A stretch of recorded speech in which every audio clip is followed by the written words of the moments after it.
Hidup adalah perjalanan yang penuh dengan cabaran, dugaan dan pelbagai warna-warni kehidupan.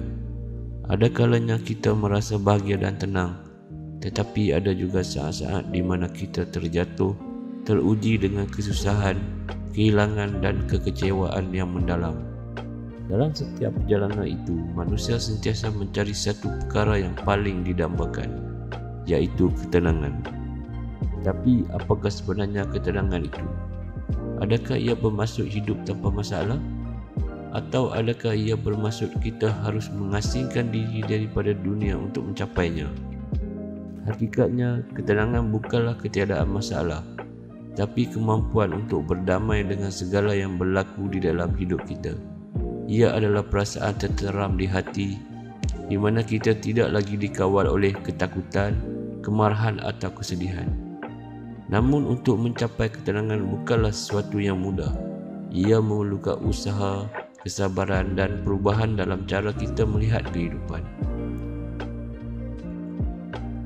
Perjalanan menuju ketenangan bermula dengan penerimaan terhadap segala yang telah terjadi dalam hidup kita. Tidak semua yang kita rancang akan berjalan seperti yang diharapkan. Ada kalanya kita bekerja keras tetapi tidak mendapat hasil yang diinginkan. Ada masanya kita menyayangi seseorang, tapi akhirnya kita kehilangannya. Ketika ini kita sering bertanya, mengapa ini terjadi kepadaku? Namun persoalan yang lebih penting ialah, bagaimana aku boleh belajar dan menjadi lebih baik dari pengalaman ini? Belajar untuk menerima takdir bukan bermaksud kita pasrah tanpa usaha, tapi kita percaya bahawa setiap yang berlaku ada hikmahnya.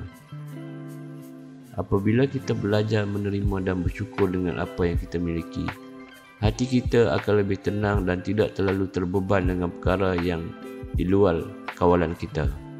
Seperti kata pepatah, jika kita selalu melihat apa yang kita tiada, kita akan merasa kekurangan.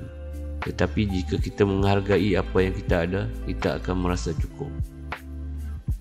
Dalam perjalanan hidup, kita pasti akan mengalami kekecewaan. Mungkin kita pernah dikhianati oleh seorang yang kita percayai, disakiti oleh kata-kata yang tajam, atau dikecewakan oleh harapan yang tidak menjadi kenyataan.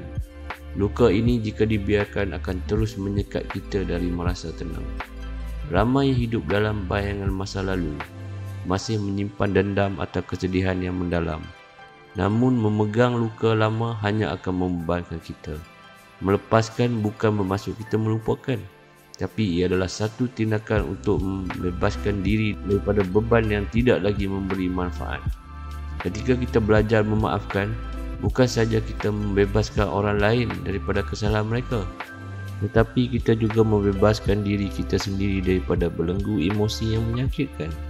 Jangan datang apabila kita tidak lagi membiarkan masa lalu mengawal kehidupan kita pada hari ini. Ketenangan sejati datang apabila kita selari dengan nilai dan kepercayaan yang kita pegang.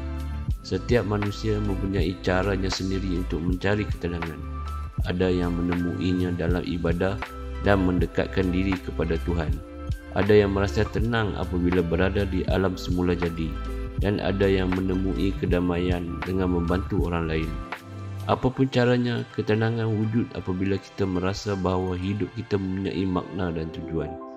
Apabila hati kita dekat dengan sesuatu yang lebih besar daripada diri sendiri, kita akan merasa lebih tenang dan menghadapi apa jua cabaran hidup. Salah satu terbaik untuk mencapai ketenangan ialah dengan meluangkan masa untuk refleksi diri. Bertanya kepada diri sendiri, apakah yang benar-benar penting dalam hidupku? Adakah aku hidup mengikut nilai yang aku percaya? Atau adakah aku membiarkan perkara kecil merosakkan kebahagiaan aku? Jawapan kepada soalan-soalan ini akan membantu kita mencari arah dalam hidup dan membawa kita lebih dekat kepada ketenangan yang dicari. Dunia moden sering membuat kita percaya bahawa kebahagiaan datang daripada kerja yang besar, harta yang banyak atau pengiktirafan orang lain. Tapi hakikatnya, ketenangan lebih mudah ditemui dalam kesederhanaan. Hidup sederhana bukan bermaksud kita tidak boleh bercita-cita tinggi, tapi ia bermaksud kita tidak terperangkap dalam perlumbaan tanpa henti untuk memiliki lebih banyak. Kebahagiaan tidak bergantung kepada berapa banyak yang kita ada, tapi sejauh mana kita menghargai dan bersyukur dengan apa yang kita miliki. Selain itu, hidup dengan ikhlas juga merupakan kunci ketenangan. Apabila kita melakukan sesuatu dengan niat yang tulus, tanpa mengharapkan pujian atau balasan, kita akan merasa lebih puas dan gembira.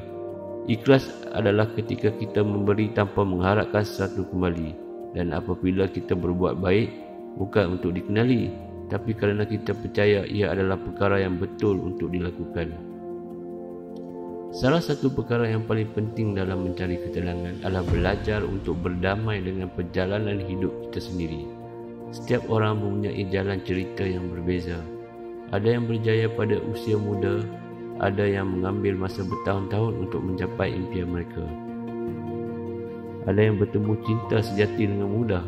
Ada yang harus menunggu dan melalui banyak kekecewaan sebelum menemui pasangan yang tepat. Kadang-kadang kita membandingkan diri kita dengan orang lain dan merasa kita ketinggalan. Tetapi ketahuilah bahawa hidup ini bukan perlumbaan. Kita tidak perlu sentiasa menang untuk bahagia. Belajar untuk mempercayai bahawa setiap perkara mempunyai waktunya sendiri dan membantu kita merasa lebih tenang. Kita tidak perlu tergesa-gesa dan kita tidak perlu merasa tertekan kerana tidak mencapai sesuatu mengikut jadual yang ditetapkan oleh masyarakat. Ketenangan datang apabila kita menerima bahawa kita sedang berjalan dalam perjalanan hidup kita sendiri dengan tempoh masa dan pengalaman yang unik. Ketenangan tidak datang dari luar, tapi ia datang dari dalam diri kita sendiri, daripada cara kita melihat kehidupan, daripada cara kita menerima dugaan, dan daripada cara kita menghargai setiap detik yang kita miliki. Mungkin ketenangan bukanlah sesuatu yang kita perlu cari, tetapi sesuatu yang perlu kita bina dalam diri sendiri dengan menerima, bersyukur, memaafkan dan hidup dengan lebih ikhlas. Ketenangan bukanlah ketiadaan gelora, tetapi kemampuan untuk tetap tenang di tengah-tengah ombak yang bergelora.